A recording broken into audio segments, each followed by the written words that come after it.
Yo, what up guys, my name is KingStix and welcome to my 1v5 brand jungle guide. In this video I'm going to be showing you how to destroy low mid elo with brand jungle, carry your games and get that fat juicy LP. First things first, you're going to want to get vision down on the enemy's red buff or blue buff. In this game I went ahead and warded their blue buff. I felt it was a little dangerous for me to walk all the way up just in case they were stacked near their raptor bush. So I ran over to their blue, got my ward over the wall around 145, and you don't want to be backing any later than 155. Once you hit base, get your Oracle lens and head over to get a leash from your bot lane. Make sure you start Q to maximize your damage. It has a lower cooldown than your W at level 1 and does more damage as well. It's really important to get down this vision, that way you know where the enemy jungler is starting and you can track them a bit. It's also very important to get the Oracle lens, that way on your first gank you will have it up so you can go in with confidence knowing it's not warded or being able to break a ward if it is there. I am playing against a Riven jungle, so there's a really good chance she started on her red buff with her bot lane, especially since we don't see her on her blue. At level 2 take W the Gromp, then stun it with your Q.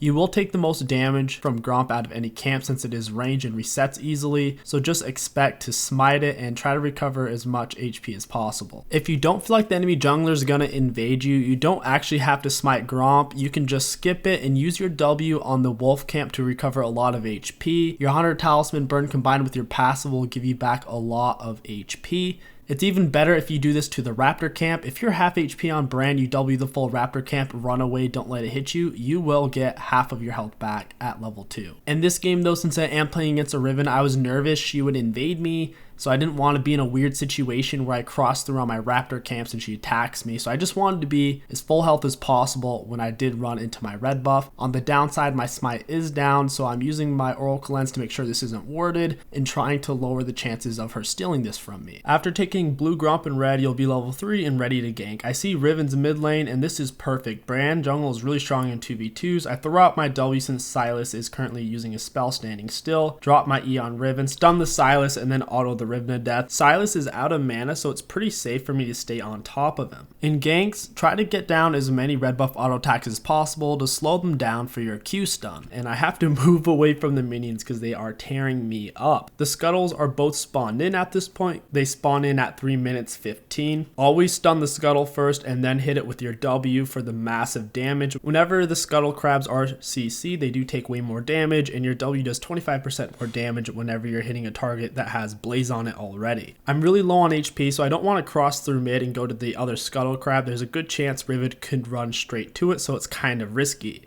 I see a lot of people on the minimap are shoved up. The enemy Diana, the Silas was shoved up before I killed him, and the enemy bot lane is shoved up as well because I have double melee bot lane. So I opted to go for a Sorcerer's Shoe rush. If you don't have at least 2 lanes to permagank, I would not recommend rushing Sorc Shoes on brand because you will be missing out on a fair amount of clear speed. If you do have 2 lanes or more to permagank though, it is really powerful because of the magic pen it gives and the movement speed it gives you as well. When taking raptors on brand, make sure you're at least level 3. Hit the full camp with your W, then use your E on the big raptor and then Q the big raptor as well to get off your 3 proc passive Blaze Explosion. I was pathing into Scuttle, but I see my mid laner's low and I figured Silas will engage on him. Riven shows up as well, so of course Renekton runs straight to me. I have my sweeper on to make sure they have no vision. If Silas gets close enough, I hit him with my E first, then Q, then W. Riven is very greedy and trying to make out what they just lost. I path backwards, autoing her the full time with my red buff auto attacks, E her stun, and then W. It's very important that you try to save your stun until you know you can land it, and it's very important to try to save your W on brand until they are stunned, since your W is going to be your main form of damage.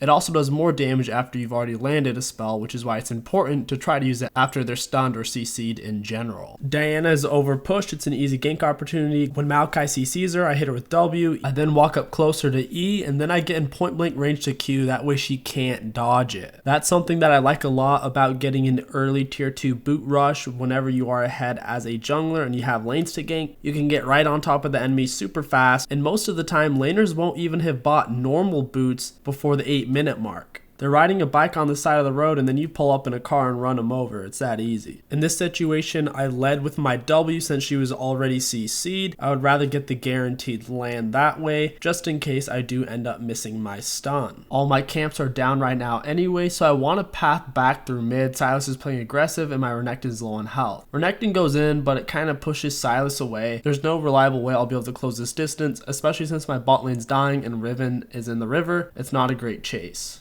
Sylas does get greedy and tries to path back through, so I run over to the bush with my sweeper on just in case Riven is already here. I'm gonna wait for a second. I want Riven to show up. She does hit a vision plant, which gives them vision of me, and then she is gonna run over here and hit another one. Super annoying. Her red buff's gonna be up soon, so I'm actually looking to invade her. Even though I'm sitting on quite a bit of gold, with my Sork shoes and my level advantage, I should be able to solo her. Also, fighting enemies near their minion wave or a monster camp is really good, since it will allow your ultimate targets to bounce on, so you can get multiple ult bounces on the enemy champion you're trying to kill. So fighting Riven on red buff will actually be really good. Sylas is in a weird spot now. He pinches my Renekton hard. Once again, I have my Sork shoes, so I feel comfortable I can chase him down. Hit him with my E, Q, and W. Since his dash was already down, it made it a lot easier for me to throw out my Q earlier rather than later. If an enemy is still sitting on top of their dash, you have to get a lot closer first. That way you don't miss it. I was also comfortable with throwing out my Q that early because he pinned himself against the wall. Since his dash was already down, he had nowhere to escape to. The only way he could juke was left, so if I threw a neutral centered Q, it was a guaranteed land. Diana wants a piece of the champ. All my spells are down, so I smite the big raptor to get health back. I wait for my cooldowns to come back up. She puts herself in a weird spot. I E and Q her point blank range, W on top of it, and she is a goner. Even without the turret, I would have been 100% fine. The turret was just a really nice backup. Worst case scenario, I could have just stunned her, dropped my load, and then walked away. I've been sitting on a lot of gold, but since I had full HP, I stayed, finished my blue, gromp, and wolves before backing. I now have my completed jungle item and a dark sill. This is a massive power spike as any jungler. Whenever you first complete your jungle item, you are stronger than most people on the map just because the jungle item is super cost efficient. I was going to path towards top lane to set up a jungle route and look for ganks, and sure enough, there is a really strong fighting opportunity here with Diana and Sylas all ending my top lane to mid laner. I'm going to run down the Sylas because once again I have tier 2 boots, blue smite him, EQ. Once again, a very nice perk of getting early tier 2 boots is most people won't have tier 2 boots, if boots at all, so it will be very easy for you to run them down in situations like these.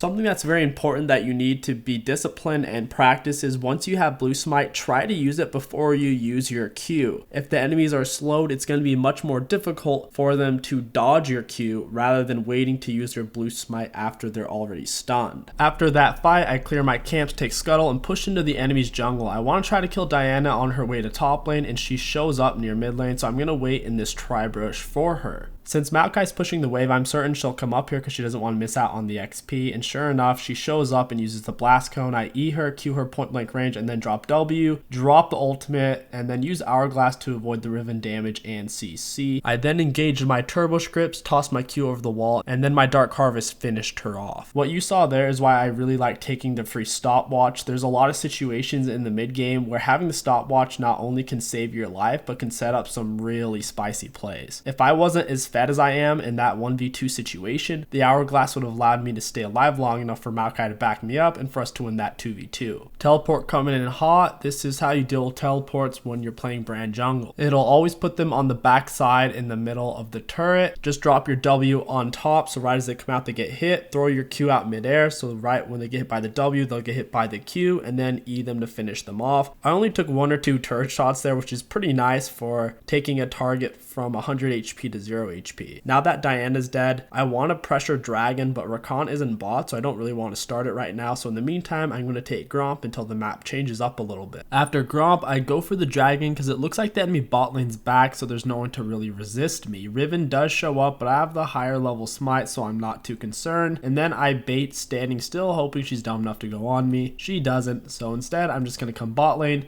make sure this bush isn't warded, and then set up a play with my Shen. I'm waiting for Senna or Ashe to step up in the bush to ward it or to move up farther in general. Senna gets close enough. I 𝐒𝐿 full combo, drop ultimate on Ashe, which bounces onto her and the cannon minion. I don't think she was going to kill me, but the Shen ult was appreciated since she was putting out so much damage. The reason why she died really fast, not only because I'm fed, but she also walked into the passive explosion that was on Senna. This helped me to get my 3 passive proc on her much faster to get off the extra bonus damage. Not to mention the cannon minion was instrumental in bouncing the ultimate back and forth onto her. Remember guys, if you're going to solo somebody, try to make sure there's a minion or monster near them or an enemy champion near them. That way your ultimate can have plenty of room to bounce back and forth, doing maximum damage. After taking Scuttle Crab, I wanted to get into the enemy's tri-brush and ambush this Senna when she went up to ward, but Riven was waiting in that bush and she got the better of me. I clearly walked over a ward at some point, which gave Riven the jump on me.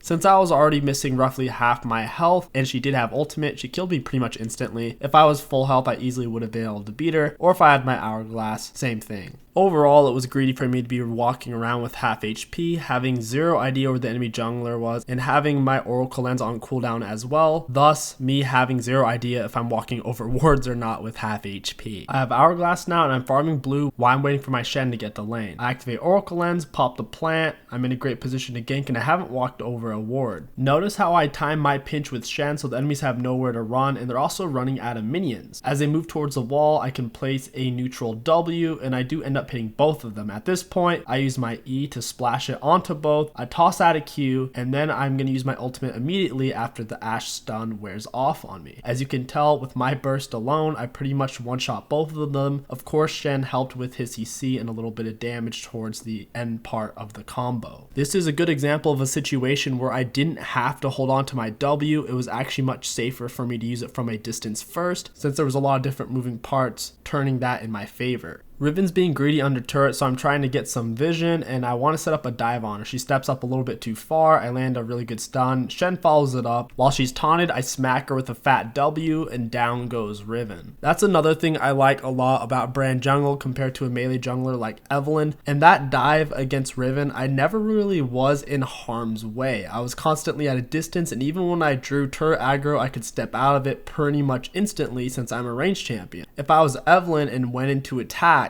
not only would I be farther underneath the turret, but then Riven could CC me.